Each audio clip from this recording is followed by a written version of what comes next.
আরজি করের আজ এবারে খেলাতেও আপনারা জানেন যে ডার্বি ইস্ট বেঙ্গল মোহনবাগানের খেলা, সেই খেলা কিন্তু গতকালীন যুদ্ধকালীন তৎপরতায় বন্ধ করে দেওয়া হয়েছে, যার প্রতিবাদী আমরা দেখতে পাচ্ছি অভিনব প্রতিবাদ।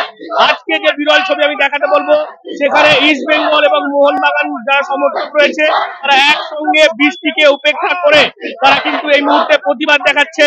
একেবারে ডানকুনি যে স্পোর্টিং ক্লাব মাঠ, সেখান থেকে মিছিল করে এসে হাউজিং এ এসে কিন্তু তারা এই মুহূর্তে আমরা দেখতে পাচ্ছি এখানে প্রতিবাদ করতে। আমরা একটু কথা বলার চেষ্টা করবো, এখানে রয়েছে মানে কি কারণে তোমাদের আসলে আজকের যে ডার্বিটা ক্যান্সেল করা হলো, এই যে আরজি করের এই কেসটা নিয়ে যে টিপো বানানোর জন্য যে এই কেসটা যে হলো, আমাদের মোহনবাগান ইস্ট বেঙ্গল হাজার হাজার লক্ষ লক্ষ টিকিট যারা কেটেছে তারা যে আজ খেলা দেখতে যেতে পারলো না, তার জন্য কে দায়ী?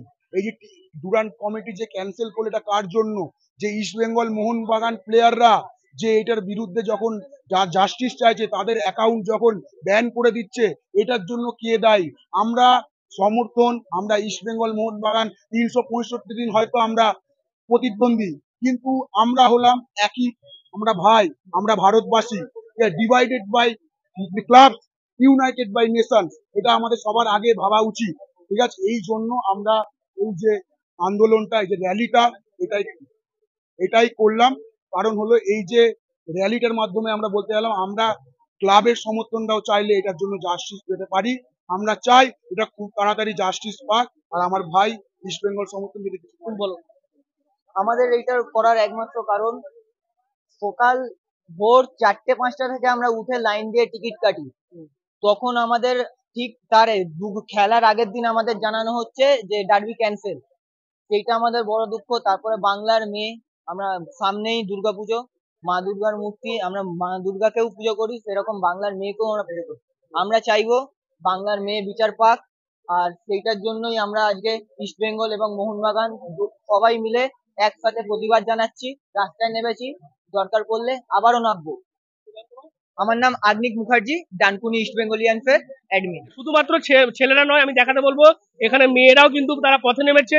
তাদের একটাই দাবি যে ডার্বি সেটা কেন বাতিল করা হলো, এবং এইভাবেই কিন্তু আরজি করের যে আজ, সেই আজ কিন্তু এসে পৌঁছেছে। আমরা দেখতে পাচ্ছি ডানকুনিতে এখানে অনেক মেয়েরাও রয়েছে। আমি একটু কথা বলি, কি কারণে তোমরাও আজকে পথে নেমেছো? আমরা তো পথে নেমেছি, তার কারণ হচ্ছে যে আমরা তিলোত্তমার বিচার চেয়েছিলাম। কারণ এইটা শুধুমাত্র তিলোত্তমার আওয়াজ না, এটা সমস্ত মেয়ের আওয়াজ। আমরা প্রত্যেকদিন বাইরে বেরোই এবং প্রত্যেকদিন কোনো না কোনো ভাবে আমরা মলেস্ট হয়েই চলেছি, কিন্তু এবারে যেটা হচ্ছে সেটা টু মাচ হয়ে গেছে। আমরা ধিক্কার জানাচ্ছি এবং আমরা এত বেশি ভয় পেয়ে গিয়েছি, যেখানে ফলে আমরা লাস্টে বাধ্য হয়েছি বাইরে বেরোতে, আওয়াজ তুলতে। সেই জায়গায় দাঁড়িয়ে আমরা যে একটা প্রোটেস্ট করার জায়গা পেয়েছিলাম, যে আমরা এত সবাই মিলে ইস্ট বেঙ্গল মোহনবাগান ক্লাব মিলে যে মাঠে গিয়ে আমরা সবাই মিলে আত্মনাদ করে চিল্লাবো, সেটার জন্যই বোধ হয় বন্ধ করে দেওয়া হলো। আজকে কি আমাদের কি সেফটি রয়েছে? এটা তো আমাদের একার জন্য নয়, এটা সমস্ত মেয়ে জাতির জন্য। আজকে যদি আমার কিছু হয়ে যায়, আমার বাড়ির লোকের কি হবে? আমরা সবাই বাইরে বেরোই, আমাদের কি কোনো আমার তো কোনো সেফটির তাহলে কোনো ধারণাই রইলো না। আমরা যে বাঁচবো কি করে? আজকে প্রত্যেকটা মেয়ের রাস্তায় বেরোতে প্রত্যেকদিন মলেস্ট হয়, প্রত্যেকেরই এই অবস্থা। তাহলে আমরা কোনো সবকিছু আমরা সয়ে গেছি, কিন্তু আমরা চাইছি যে তিলোত্তমার জাস্টিস, আর কিছু চাইছি না। আমার নাম পূজা দাস। তুমিও দেখছি বৃষ্টিকে উপেক্ষা করে ভিজে কি কারণে? প্রতিবাদটা হচ্ছে ন্যায়ের। আজ আমাদের বাবা মা সবারই, প্রত্যেকটা বাড়ির বাবা মাই কষ্ট করে ছেলে মেয়েদেরকে বড় করছে, আর যদি একটা ডাক্তারের যদি সঙ্গে এরকম হয়, তাহলে আমরা কোথায় যাবো? আমাদেরকেও তো বাবা মা বড় করছে কষ্ট করে। আমরা ডাক্তার হতে চাইছি, কেউ কেউ ইঞ্জিনিয়ার হতে চাইছে, তারা কি নিজের কাজের জায়গায় গিয়েও সেফ নয়? আমরা তাহলে রাস্তায় বেরোবো কি করে?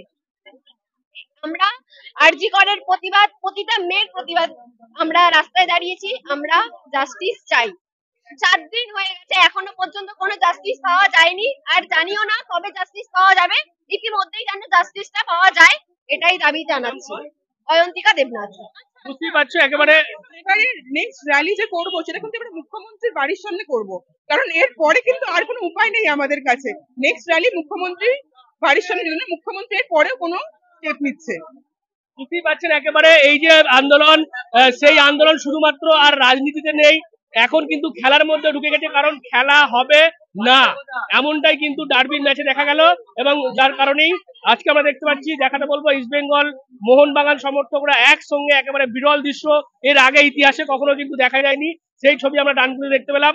এখানে আমরা দেখতে পাচ্ছি আরো আকাশ, অর্ণব তারাও রয়েছে। অর্ণব, কি কারণে আজকে এইরকম বিরল দৃশ্য মানে অতীতে আমরা দেখিনি কখনো? অতীতে এরকম নারকীয় ঘটনাও ঘটেনি।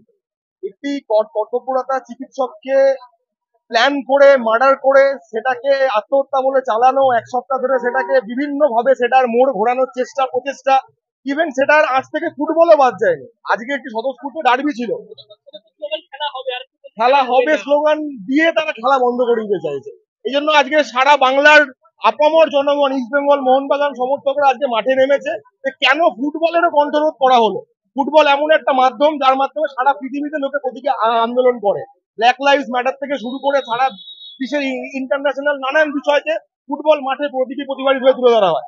আজকে শুধুমাত্র 60,000 ইস্ট বেঙ্গল মোহনবাগান সমর্থক একত্রিত ভাবে উই ওয়ান্ট জাস্টিস আরজিকর প্রতিবাদের ট্যাগলাইন ফেসবুকে দিয়েছিল বলেই ভয় পেয়ে শাসক দল আজকে এই খেলা, এই ডার্বি বাতিল করে। তার প্রতিবাদে আজকে ডানকুনি আপামর ফুটবল সমর্থক, ফুটবল প্রেমী মানুষজন, ইস্ট বেঙ্গল মোহনবাগান সমর্থক একত্রিত, আপনি লক্ষ্য করবেন ইন্ডিয়া ফ্ল্যাগের সাথে ইস্ট বেঙ্গল মোহনবাগান ঘটি বাঙাল সবাই মিলে একত্রিত ভাবে আজকে শুধুমাত্র তিলোত্তমার বিচার চেয়ে আমরা রাস্তায় নেমেছি। বুঝতেই পারছেন একেবারে এই যে প্রতিবাদ, সেই প্রতিবাদ চলছে ডানকুনিতে। সেখানে আমরা দেখতে পাচ্ছি এই ইস্ট বেঙ্গল সমর্থক যারা রয়েছে, মোহনবাগান সমর্থক, তারা প্রত্যেকে রয়েছে। প্রত্যেকে কিন্তু মেয়ে থেকে শুরু করে ছেলেরা প্রত্যেকেই তারা প্রতিবাদ জানাচ্ছে। একদিকে যেমন আরজি করের যে ঘটনা তার যেমন তারা নিন্দা করছে, পাশাপাশি যেভাবে এই ডার্বিটাকে বন্ধ করা হলো তারও কিন্তু তীব্র প্রতিবাদ আমরা দেখতে পাচ্ছি ডানকুনিতে। এবং এই প্রতিবাদ শুধু ডানকুনিতে থেমে থাকবে না, যেমন তারা জানিয়ে সেখানে কিন্তু স্টেডিয়ামের সামনেও আজকে প্রতিবাদ হবে এমনটাই কিন্তু আপনারা কি বলবেন? থাকবেন